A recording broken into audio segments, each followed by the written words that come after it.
We had been warned. You had been warned. What had you been warned of? The hype train. Don't get on the hype train. Never pre-order. Never, for a moment, take into consideration the possibility that the hype may in fact be justified.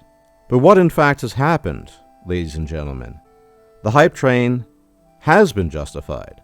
If any of you have spent some time playing Baldur's Gate 3, you will realize that the hype was very much justified. And this should not be a surprise, any more than it should be regarded as an anomaly, to invoke the word again. Because there's a problem in the gaming industry these days, and it's one that on the one hand is very understandable.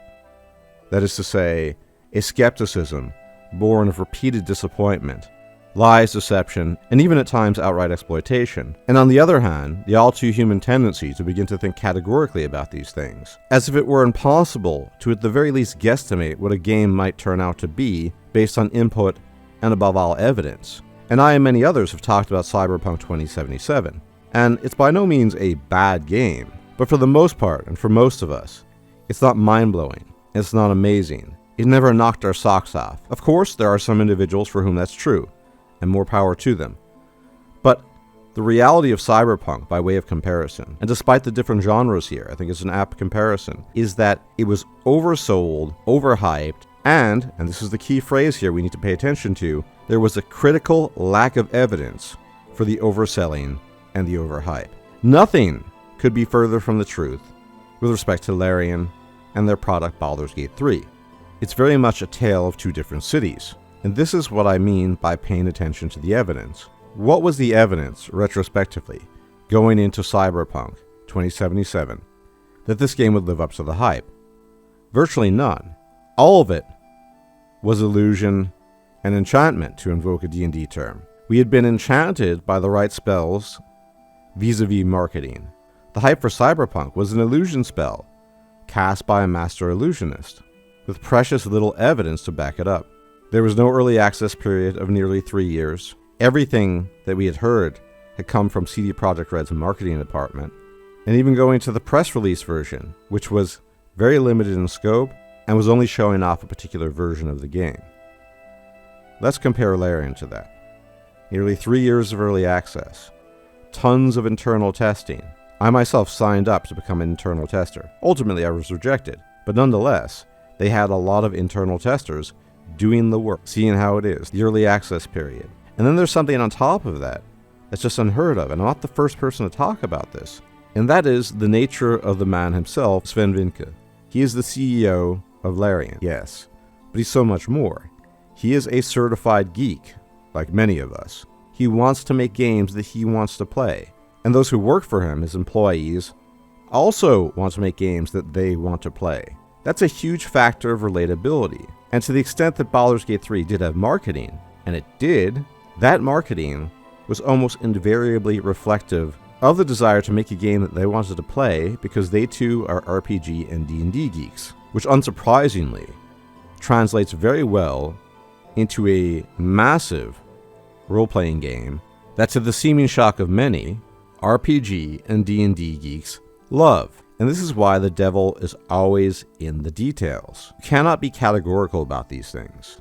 Never pre-order on principle. Why is never pre-order a good principle? It's not. Almost never pre-order is a good principle because almost never pre-order is accurate and reflective of observations you can make about the modern gaming market and the type of products that developers and publishers put out there. Many, if not most of these products, are sheer utter disappointments. And as I mentioned in the beginning, cumulatively, that builds up a sense of skepticism. Healthy skepticism, I should add. But skepticism should never be so grim so as to lead to a categorical line of thinking whereby you think, never pre-order, never get hyped for a game. I know where that comes from. Ultimately, many, perhaps all of us, play games like Baldur's Gate 3 to escape from a less than pleasant world. This world of fantasy and dungeons and dragons and spells and wizards and gods and everything you can imagine under the sun. You want to escape from the real world and enter into this much, much cooler world. There are many reasons I play this game, and this is one of them. And this is a common and highly understandable facet of human psychology. You develop the thick-skinned sense of skepticism to shield yourself from further disappointment. We do this in all walks of life, and gaming is no exception. You can regard my somewhat recent video about BioWare, compared to Larian, as a eulogy in this respect. But lords and ladies, that needn't always be the case. At its height, according to Steam, Baldur's Gate 3 peaked at over 800,000 concurrent players. That is insane. Number 3 on Steam. And when you consider what Baldur's Gate 3 is, it's a turn-based computer role-playing game. It's a game for geeks and nerds. What are the only games above it? Counter-Strike Global Offensive, which is not an RPG, much less a turn-based RPG, and Dota. And guess what? Dota only beats Baldur's Gate 3 in terms of its all-time peak. Because right now, according to Steam, Baldur's Gate 3, after Counter-Strike Global Offensive, is the most popular game on Steam. This is not Call of Duty, it's not Counter-Strike, it's not a MOBA, it is a turn-based CRPG. Never before in the history of gaming has something like this happened. Yes, the hype was justified. The players are telling us that with the numbers. It's dipped a little, but the numbers are pretty consistent. Overwhelmingly positive feedback on Steam, which is consumer-based. I'm not talking about the Metacritic scores. Players, i.e. customers, are voting on the game, and the feedback is overwhelmingly positive. Lords and ladies, the proof is in the pudding. The hype was justified. Anyone who's played the game can see how fantastic a game it is. Is it perfect? No, nothing is perfect. But I think if anything, the lesson to be learned here from Larian is that it's okay to look forward to something. It's okay to get hyped about a game. This was not a faith-based proposition. Sven Vinke didn't come out there and say, "Ye players, believe in me and the power of my team to make an amazing game. Kneel before us in faith."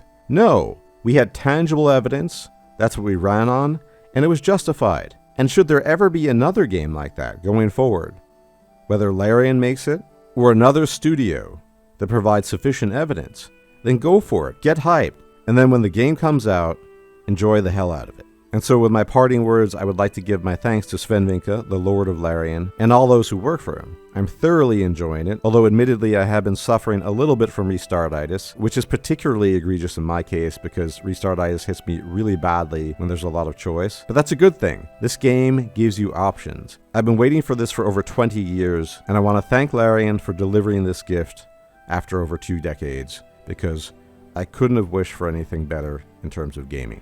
But before I go, I'd like to invite you to my Discord server, where you can discuss Baldur's Gate 3 with like-minded people, as well as other RPGs. And as always, thank you for tuning in, and if you like my content, you can leave a like, comment, share, and subscribe, as it really helps out the channel. And if you could hit the bell icon to be notified of my videos, it would be much appreciated. Until the next time, take care.